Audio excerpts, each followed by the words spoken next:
سر دیکھیں اس قوم کو عمران خان کا بخار چڑھا ہوا ہے اور یہ اس کے اقتدار میں آنے پہ اترے گا. یہ بات یہ وہ جتنی جلدی اقتدار میں سمجھیں، آئے گا، غلطیاں کرے گا، ڈسلوژن یہ قوم ہوگی، اللہ آپ کا بھلا تو کرے. پھر اس کا کلٹ اللہ آپ کا بھلا کرے. کیونکہ with every passing day sir یہ لوگوں نے ضد بنا لی ہے کہ ہم نے ایک دفعہ اسٹیبلشمنٹ کو ہرانا ہے اور انہوں نے ہرانا ہے اسٹیبلشمنٹ. معاملہ عمران خان کی جیت پہ آ کے ٹک جاتا تو معاملہ کچھ اور ہوتا.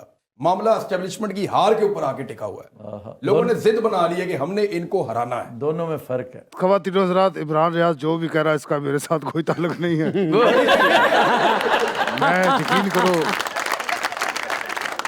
میں 12 ضلع ٹپ کے واپس جانا انہوں کو خدا دا واسطہ ہے، میں نال نہیں ہے گا. مرور صاحب آپ کیا کہتے ہیں؟ وہ تو پارٹی میں ہی نہیں ہے، ان کے ساتھ ہی نہیں ہے. نہیں میں کیا کہوں، آئی ایم اسپیچ لیس.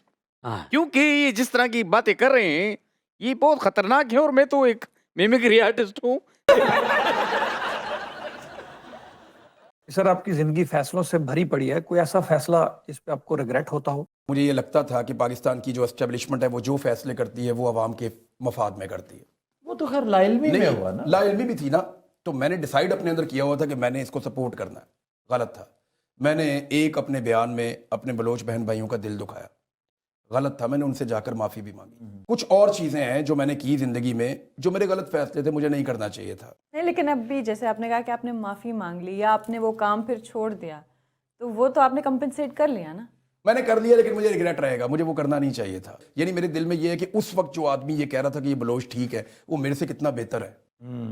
وہ میرے سے کتنا بہتر ہے جو اس وقت یہ کہہ. آج میں چلا کے بھی کہوں نا گلے میں ڈول ڈال کے، میں اس آدمی کی جگہ نہیں لے سکتا. پھر یہ بات ماننی پڑے گی جتنا مرضی کو کرٹیسائز کرے کہ حامد میر اس وقت بھی انہیں سپورٹ کرتا تھا. ایک چیز اور میں یہ کتنی بڑی بات ہے. آفتاب بھی کچھ لوگ نا آج کل یہ بیانیاں بیچتے ہیں کہ یہ نئے نئے انقلابی ہوئے ہیں یا یہ نئے نئے نظریاتی ہوئے ہیں. یہ بیانیاں آتا ہے نا آج کل لوگ بیچتے ہیں. تو میں ایک چیز آپ کو بتانا چاہتا ہوں کہ ان لوگوں نے 40-50 سال نظریاتی رہ کے یا انقلابی رہ کے کیا کر لیا تھا جو اللہ رب العزت نے 3 سال میں ہم سے کروا دیا. جی یہ تو میرے رب کا فضل ہے نا.